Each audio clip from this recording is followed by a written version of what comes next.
Good morning, welcome to this weekly market update from AGM Markets. Today is the 1st of February 2013 on a Friday, so as it's the first Friday of the month, it's also non-farm payrolls day, so very big day in the markets. What we'll do today is go through some technical analysis on euro dollar, pound dollar, dollar yen, dollar Swiss and gold. Basically just going through the setups that I've been looking at. We'll do a little review of what's been going on the what has been going on in the week, and basically just the things that I'm personally looking at on the charts, and hopefully it will be of some use. Okay, let's have a look at the euro dollar chart. This is the daily.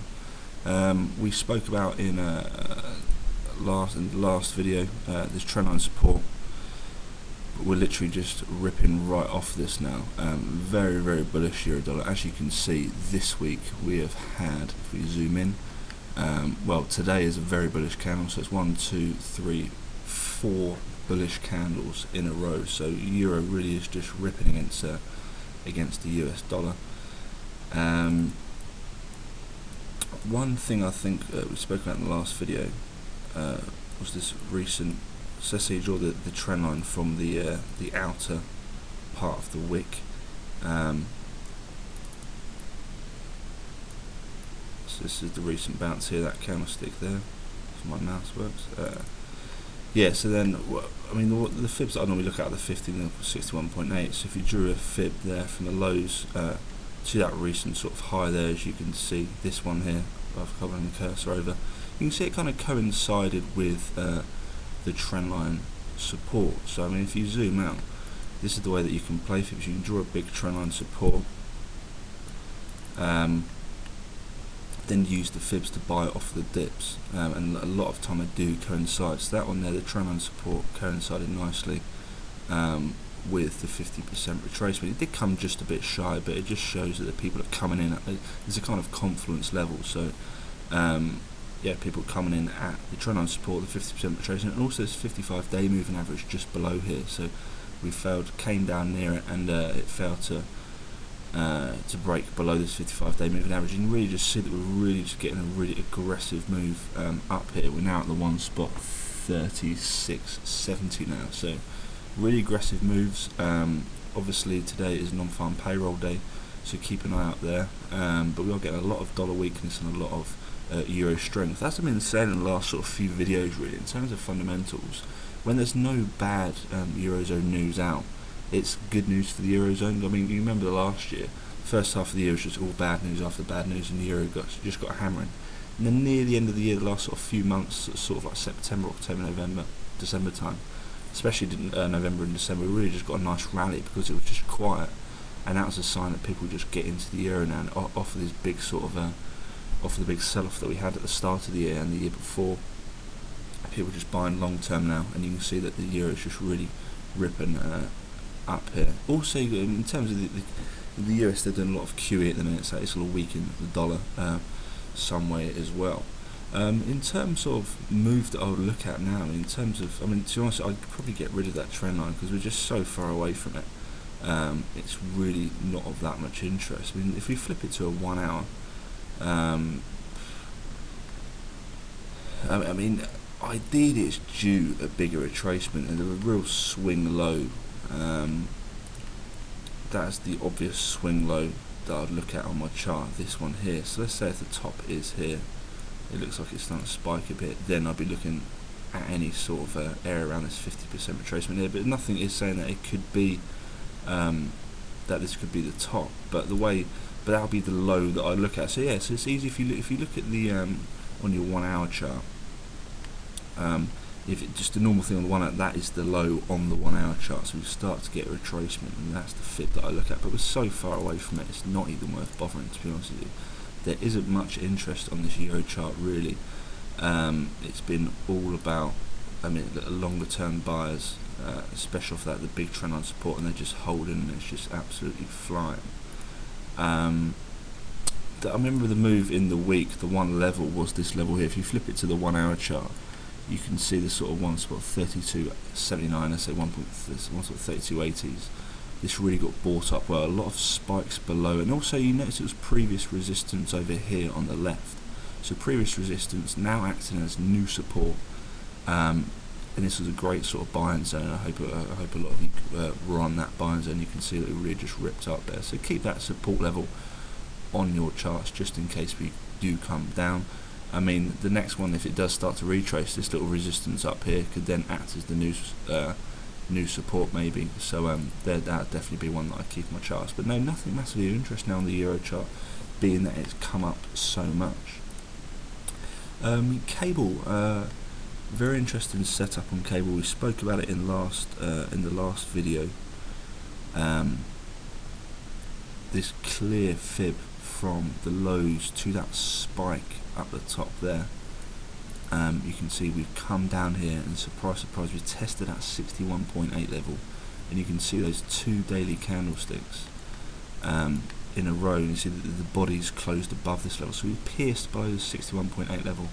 The candlestick body is closed above, and you can now see that we're starting to rotate above. And yesterday we had a nice daily candlestick close above that 50% level, so odds would be that today's candlestick would also close above it. We are currently below it, but I wouldn't be surprised to see people buying in at this 50% level. Now you can see it got a bit sticky around it previously. Those three candlesticks pierced below, closed above, so I'd be surprised to see today close above this 50% level. Well, be very interesting to see. But yeah, I mean, in terms of if you're looking for more selling opportunities, then you could draw a fib from this high up here down towards the low. If we really start to rotate up in the next few days, that 50% stands at one spot 60.33, but we're still a long way away from that now. So another thing I look at if you want to go into a shorter term chart, so let's say we've now flipped onto the 1 hour. I'll tell you what I'll do, I'll just delete those fibs actually, because that's more for the sort of daily chart, the bigger perspective. But I mean, you can see that's clearly, that is the level where it's bounced off, a really, really technical bounce that. Anyway, if we flip it to the 1 hour, then zoom in, a clear fib setup, which a lot of people keep an eye out for, will be from the lows to the highs here. So if we get any further sell-off down here than the 50%, which also coincided with previous support, you notice that there, that candlestick wick pierced below, and then we came back above. So anyway, yeah, if we retrace more than this 50% level, it stands at one spot 57.76. But as you can see, we are now testing this 55-hour moving average on this 1 hour chart, and it's now acting as good support. Where it's trying to act as good support. It's all about the hourly candle close. If it's a bullish candle, then the odds, in my opinion, will be for it to go towards the upside. But it looks like it. I mean, in my opinion, I think it will probably come down to this 50%. But you never know. It could.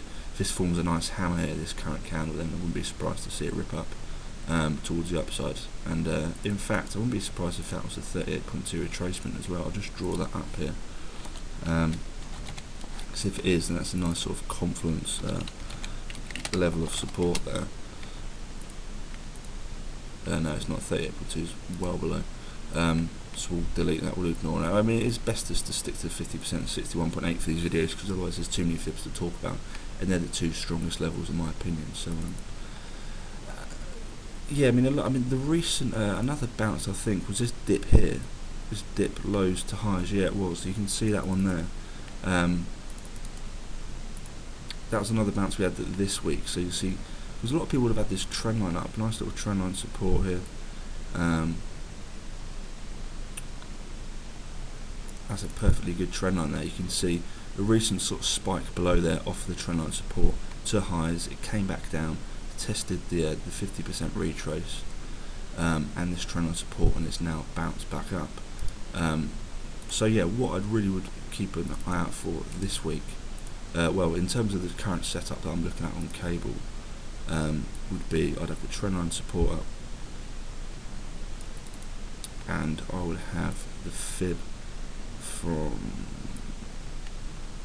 lows to highs there. That's how I'd keep my cable chart set up. And also, I mean, the main thing here really, we really should be talking about the fib and the trend line support, because it's all like this 55-hour moving average. To be honest with you, if it reverses off of this, then it will start to fly up. In my opinion, the odds would be for it to do that. So that's how my cable chart is set up. And don't forget about the the big 61.8 on that daily chart as well, because that's where we're really coming up from. Dollar yen, very similar to euro, just really flying up here. Nothing massively of interest to me on this chart unless it retraces down to the 55-day moving average. So what we'll do is we'll flip it to shorter term charts here. And the 1 hour, what I would be looking out for if we zoom in, for any sort of any more, if we start to retrace a bit, is this fib here from the low on the 31st of Jan to the highs here. That'd be a nice fib that a lot of people will be looking out for. So if we come down to 50% here with 61.8, that's a nice sort of buying zone in my opinion. That's all I'd really be focused on this dollar yen chart. Of course, if we do start to retrace this 55-hour moving average, maybe a nice sort of confluence level with that 61.8% retracement, or 50% as well. So by the time that it has come down, if it does come down, then keep an eye on that 55-hour moving average. If we flip it to dollar Swiss now, dollar Swiss chart, it's just been really selling off, opposite to euro, as we've been speaking about for many times now. They've just been really correlating, just doing the exact opposite thing. So what I'd really be focused out for on this dollar Swiss chart would be the trendline resistance around there. But you can now see that on this chart we had a nice support level here we spoke about in the last video, and that's now got broken. So you had that so if you zoom in there on this daily chart, clear support here at the 0.9118 level, all those multiple candlestick wicks piercing below, and we closed above and really rotated higher here. But now as soon as we get that daily candlestick close below, so the body closes below, then you start to see the sell-off. So that's clear example of why support and resistance is so important. The next sort of the next key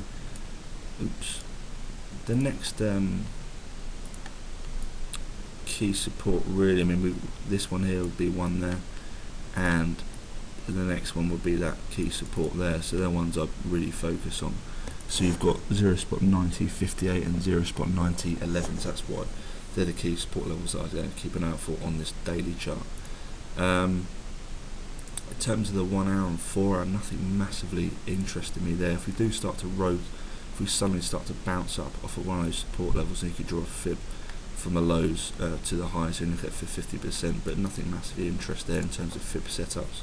Of course, if we do start to bounce up, then the first key resistance will be that 200 bar moving average, just as on the 4 hour. But no, I think there's more interesting charts, to be honest with you, especially the sort of cable and that dollar yen 1 hour setup. That'd be interesting if we come down there. But there's been such big extended moves that you're now sort of looking for healthy retracements, in my opinion. So you just want to look out for the key sort of support and resistance lines to buy and sell off. On gold, this is the daily chart. We have the trendline resistance there, which has been capping. The trendline support, that'd be one, just to sort of keep this sort of perspective in here. And I think this is a fib setup actually. If we draw from the lows to the highs there, yeah, it is. I remember we talked about it in the last video. So you got lows to highs there, bam, off that 61.8 we pierced it, came above, rotated higher, and then we got capped at the 55-day moving average. So you can see there, that was the clear bounce off the trendline support in the 61.8. We closed above, we rotated higher, we got capped at the 55-day moving average, and we now bounced. We've come back down, and now we're bouncing off the 50% level. So it's all about daily candlestick close here. It's looking quite bullish, it's looking like a nice hammer. So if we close like this, then I wouldn't be surprised to see next week if it starts to come back up. But it is looking quite choppy at the minute. But that key support, I mean, you've got two sort of confluence supports there, the 200-day moving average and the 55-day moving average there. In fact, the 55-day moving average is just about a cross down. So a lot of people see that as a selling signal. The last time they crossed were around here. So the 55-day crossing up, and we've got a little bit of upward momentum there. So a lot of people see that as a key indicator, but it is looking very choppy. And in terms of shorter term moves, I mean, if we flip it from the 1 hour chart, no fibs are on there, nothing massively of interest really. I'd really just keep it focused on that daily chart. Yeah, I literally keep it focused on that daily chart and see if we do start to bounce up, but see what happens here at the 200 and 55-day, but it's looking like it wants to break out of either the trendline resistance and the trend line, or the trendline support. So nothing massively of interest for me on the gold chart, in my opinion. I think there's more interesting charts like the euro dollar cable or dollar yen. But no, if it closes a nice hammer today, then we really could see a nice pop up here. So that'd be very interesting to see on this daily chart. Okay, that's done for the charts. Let's have a look at the forex calendar. Let's see what's already come out today. So at 9:30 we had UK manufacturing PMI. That came out 50.8 against a forecast 51.0. So a slight weakness, but nothing massively. Not a huge difference there. Unemployment rate from the eurozone has slightly dropped down there. It was forecast at 11.9%, came in at 11.7%. So some more bullish eurozone data there. We've had quite a bit of that come out this week. A German unemployment change as well. That was the other day, or it might have been yesterday, the day before. That was bullish as well. But of course, it's all about the US non-farm employment change data. That's forecast. That comes out at 1:30 GMT. That's forecasted at 161,000 from the previous 155,000. So we're expecting an increase there, better numbers. Of course, that'll be very interesting to see. Keep an eye on that, because that will move the market. And if at the same time we have the US unemployment rate coming out at 7.8%, so that's expected to stay flat. And to finish off this week, we have US ISM manufacturing PMI data out at 3 o'clock. That's forecasted at 50.8 versus the previous 50.7. Okay, that's all for today. Hope you enjoyed that video. Hope you enjoyed the charts, find them useful. We'll catch you next week. Have a great rest of the week trading.